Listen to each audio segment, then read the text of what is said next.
Welcome back to Work More. We're going over Wednesday, December 30th slate. We're getting down to the end of the year. It's about to be 2021, so that's exciting. So today's actually a really big slate. Let's jump into Discord and talk about how we did yesterday. So we were on Rutgers -3.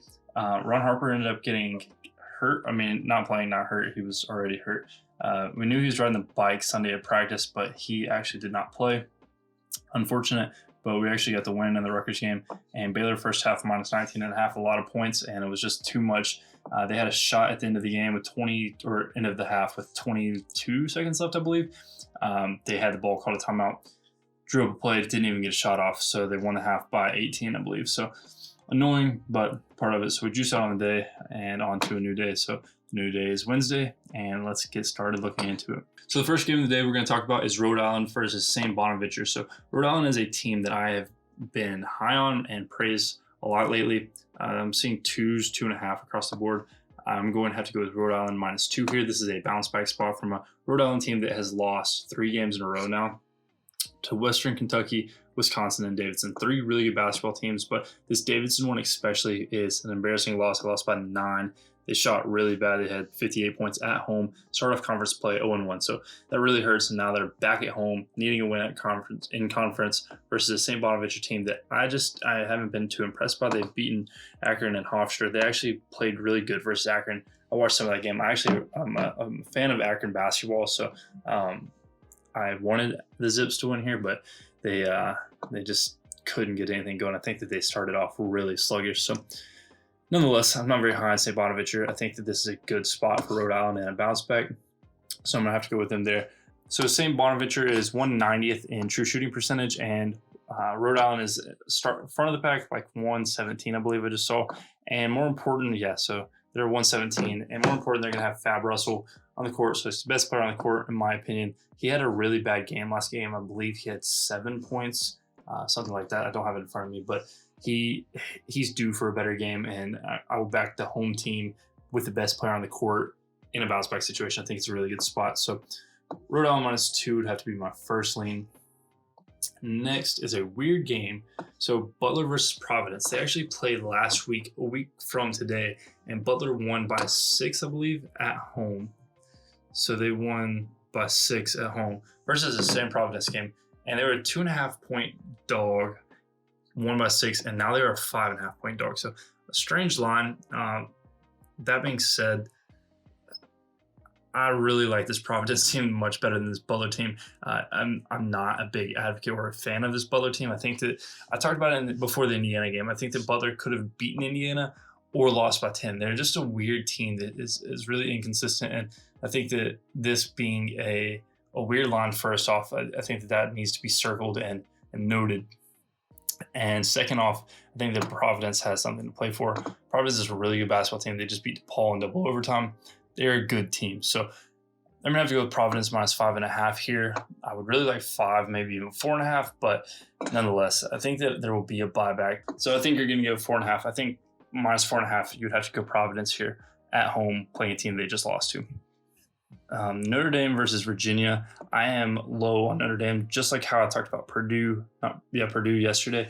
I think that Notre Dame has shot out of their means, and they're not that good of a basketball team. That said, I would really like 5. I think 6 is a lot of points for a Virginia team that offense kind of sucks. They just got slapped around by Gonzaga, so this is a good bounce back spot, playing a team that I like to fade. So if this hits 5, I would be on Virginia as a lean, but at 5.5, 6, I have no side to that game. Next, North Carolina -3 versus Georgia Tech. So we talked about this one yesterday. For some reason, it was showing up that it was going to be on yesterday's slate. 3-3. So hopefully we can have 3s in the morning. But I really like North Carolina here. I think that Georgia Tech is an offense that is, first off, they're overvalued. They go through right in their posts a lot. They have good guards, but they're not a -3 versus North Carolina good. So I think that the main thing here is that North Carolina has the bodies to throw it right, get them in foul trouble, and force Georgia Tech to beat them by another way than him. And if you take him out, I genuinely don't think that they can. I think Garrison Brooks does a really good job with his body, and he's going to put right into some awkward situations. And I think that if Georgia Tech covers here, it's going to improve a lot by him. He's a really good basketball player, and I've enjoyed watching him. But I think North Carolina is just too much. They start off the games really slow. So I think in the Discord, somebody said, I don't have the number in front of me, but I believe that they said that North Carolina hasn't covered first half yet this year. I don't know how true that is. I didn't look before making this, but it seems true. Like I watched the North Carolina-Kentucky game, and they just suck to start games, and then they finish strong. But they have a really good basketball team. They need a veteran point guard, but I just don't think Georgia Tech has enough here. So what you're seeing here is offensive efficiency. You see that Georgia Tech is playing near the top of the nation in offensive efficiency this year. But if you look last year, they weren't very good. And I think that this number is a bit inflated. They've been playing really good basketball. I just don't think they're 45th in the nation in offense. And that's an opinion. But on the defensive end, they haven't looked good at all. I don't have it in front of me, but I believe they're like 280th in defensive efficiency. So I think North Carolina is going to have plenty of opportunity to score. And if they can get right into foul trouble, they'll be straight. Next, we have Florida versus Vandy. This one was strange. Florida, seeing a 5.5 here. So Florida minus 5.5 versus Vanderbilt.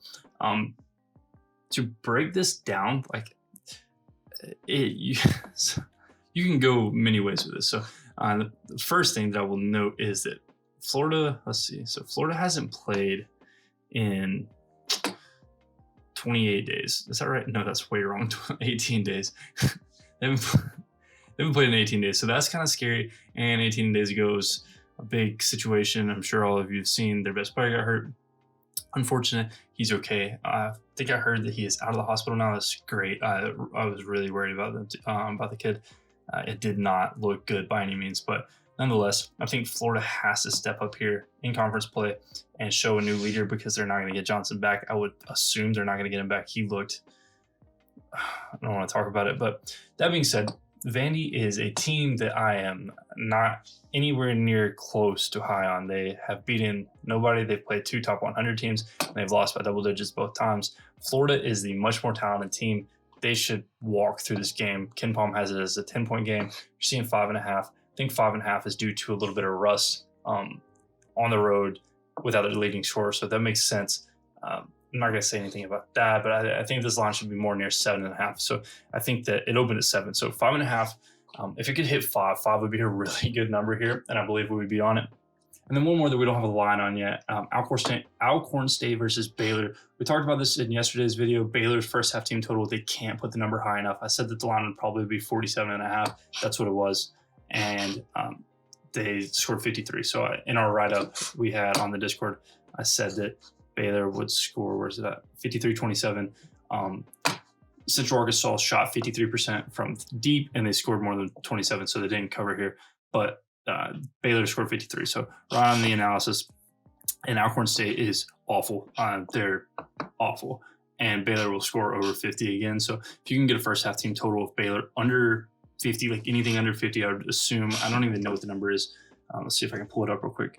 But if it's anything 47.5, 48 range, I would take the over. I think that Baylor is an offense that is going to score a will early on, and then they're going to let off the gas in the second half if they have to. They're just an unstoppable force on offense right now. I can't get a first half number. There's nothing available. So, yeah, first half Baylor, if it's under 48, take the over. So that's what I have there. So that's all we have for today. This is the second video I have forgot to click to this screen and make myself smaller. I apologize. I suck. And listen, it's whatever. It is 11:30 on Tuesday. I've been shopping for bikes all day. So we're doing the homeless video, or helping. We raised, I believe, $3,300 through Twitter to raise money for the homeless and get them bikes and goods and all that stuff.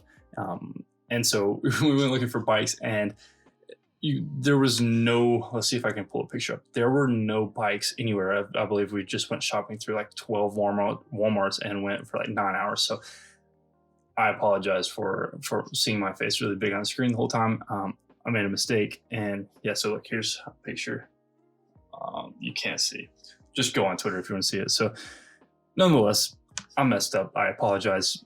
That being said, here's our leans. They're just leans. Take them with a grain of salt. My battery's about to die. This is going to be a lot of things happening at once. So the leans are Rhode Island -2, Providence -5, North Carolina -3, Florida -5.5, and one more, Virginia under or -5.5 if it gets there.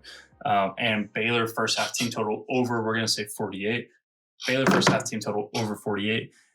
If that line comes out, the hammer always, they can't adjust that number high enough, in my opinion.